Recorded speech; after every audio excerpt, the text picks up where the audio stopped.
Following is a short introduction to one of the most important of all Bible chapters, Daniel chapter 7.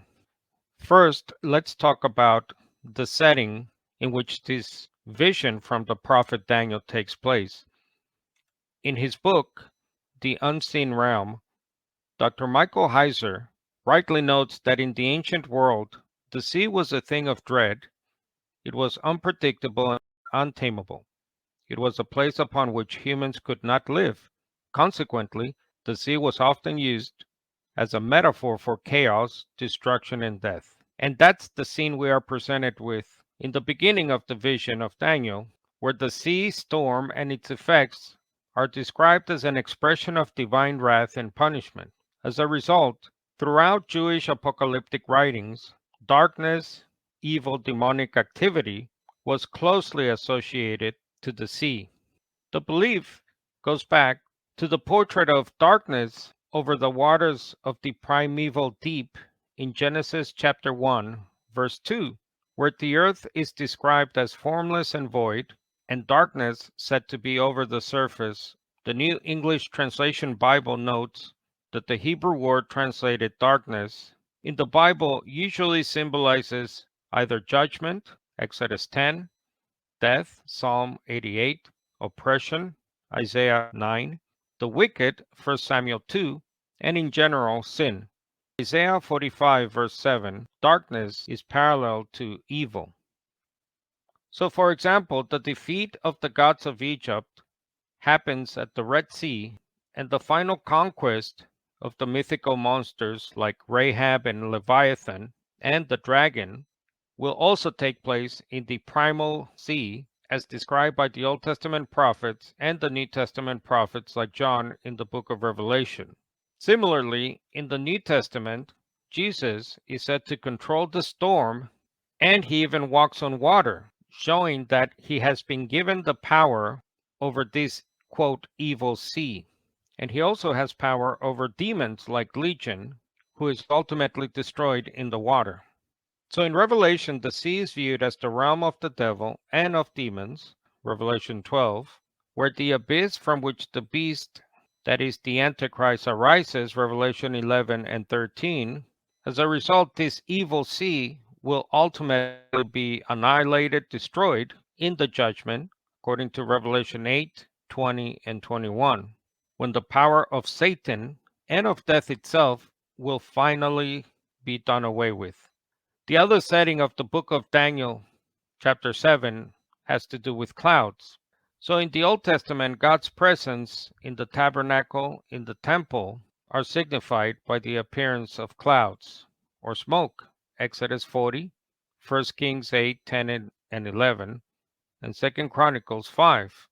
We also have the pillar of cloud in the desert in the book of Exodus, which indicates the Lord's presence. In Jeremiah chapter 4 and 13, we see God's chariot that he rides on the clouds. The other important setting of Daniel 7 has to do with the worship of the Son of Man and the saints by the nations. Hence, in verse 27, the nations will serve them, as some translators rendered the Aramaic there. Some appeal to the Aramaic word pelach and Aquila's Greek translation of latrevo, words that are typically used for God alone, but in the Targums or Jewish commentaries, the Aramaic word is used for the nations in Genesis 15 and Exodus 14, as well as for individuals, Genesis 14 and Deuteronomy 28, verse 48. The LXX or the Old Greek translation uses latrevo for the enemies of Israel, again Deuteronomy 28, verse 48 in the LXX, and the king is even rendered latrevo in the extra biblical book known as Judith, chapter 3, verse 8. Daniel 7 also presents us to various characters, starting with the animals, also known as the beasts. Daniel 7, verse 17 says that the large beasts are four in number and represent four kings who will arise from the earth.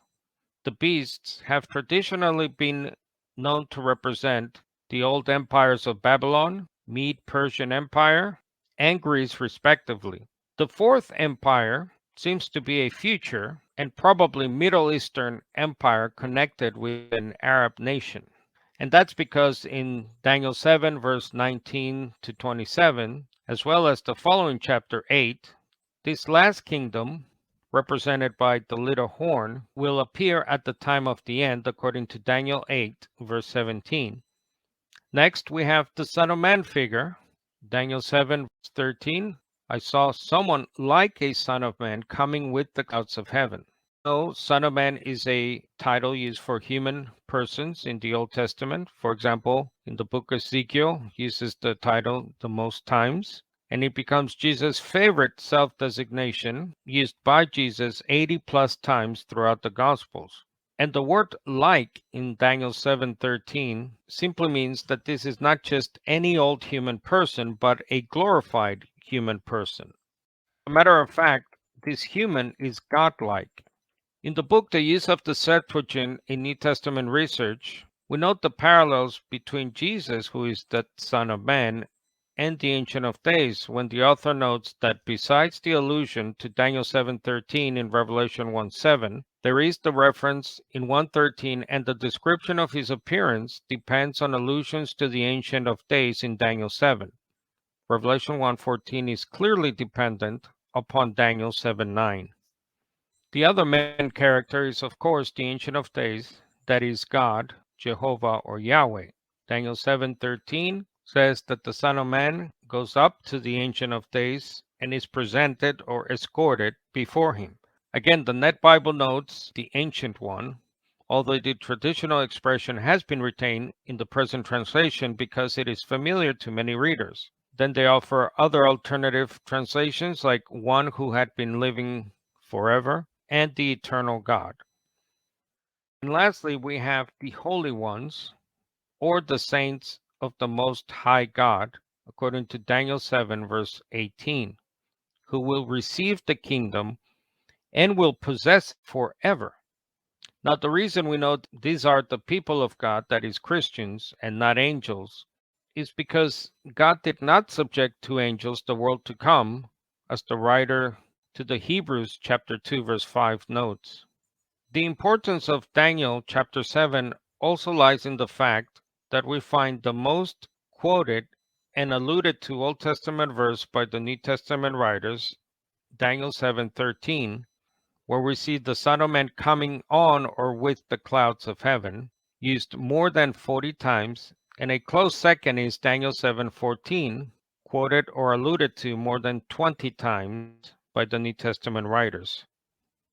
Lastly, the moral of the vision of Daniel is well summed up in the book Signs and Wonders. Sovereignty has passed from the beast-like forces arrayed against God to the man-like champion of God's cause. Moreover, the transient order of past regimes will give way to the eternal order of the future. This rule of God, through his people, will be established when the nations do obeisance to the people who stand, not in their own right, but in his.